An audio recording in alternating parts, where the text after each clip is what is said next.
তো আমরা আজকে র্যান্ডম কিছু মানুষকে মানে রাস্তার পাশে যারা আছে বা বাজারে যারা আছে তাদেরকে ধরে জিজ্ঞেস করব তারা কি করে কি করবে তাদের ভবিষ্যৎ প্ল্যান কি।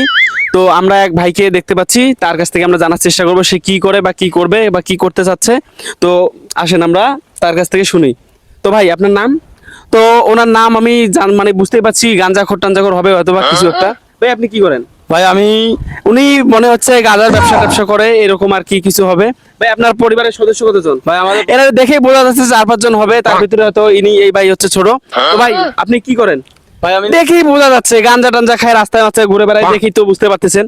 তো আপনার ভবিষ্যৎ প্ল্যান কি? ভাই আমি ভবিষ্যৎ প্ল্যান হতে পারে যে সে কোনো চুরি টুরি করবে বা ছিনতাই টিনতাই করবে, তার আর কি বোঝা যাচ্ছে। তো ভাই আপনি পরবর্তী যে যারা আসবে তাদের জন্য কি বলতে চান? পরবর্তীতে যারা আসবে শালা তুই মোক কোনো খবর দিস না, তুই নিজে নিজে বক বক তোর কিসের প্রশ্ন রে? এমন গান্দা খা